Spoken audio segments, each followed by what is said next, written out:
today's demonstration also is the rubs I'll be using will be made in Oklahoma products. The first thing I do in preparing baby backs is I take them out of the package and I rinse off the just inner juices. Then I take them, set them on the table, and I'm looking for extraneous pieces of meat. This thin piece, it's not going to cook good, so I'll just square off the end. And on ribs, it really doesn't take much to trim them. One of the techniques for taking the membrane off is to have a fingernail and a paper towel. The fingernail allows you to just gently pull back and try to capture the membrane. The membrane is the back part of the bone. The key is there's actually two membranes. You want to take the top membrane off, and it literally just peels off that easy. Baby backs are easier. Now, this is greasy, cold, hard to do. What you want to do is just take a piece of paper towel, grab that, and it's easy to pull. The reason you take this off is because you want to allow the rub to penetrate. I'll just square up the ends, take that last bone off, and there's your rack ready for preparation. Rubs don't have to be rubbed.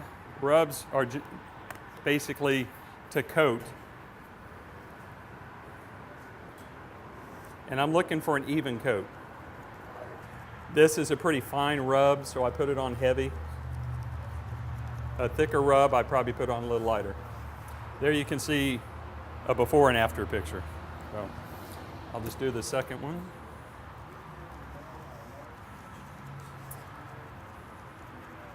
The next step, what I would do, depending upon your smoker, you're going to pick your temperature.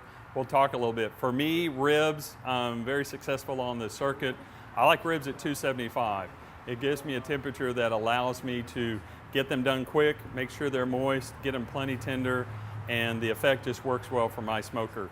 Your mileage may vary on your smoker. It's going to have a magic temperature. Any temperature will work, and we'll talk how to figure out when they're done. Then I just place on the smoker. I start meat side up. A key thing to do with your ribs, if you'll see how they're pushed out like this, an accordion effect, push them in. That allows the meat to be a little bit thicker, and they're going to cook up the way you set them. So any meat you put in a smoker, make sure it's the shape you want it to cook, and that's a key to us in the competition world. You want to make sure that presentation's important, so think about each step along the way. Close the lid. Typically at 275 for back ribs like that, they're about 3 pounds each. It's going to be in the 4-hour time frame, give or take a little bit, 3.5 to 4.5. Just really varies with the rib and how many times you're opening your smoker.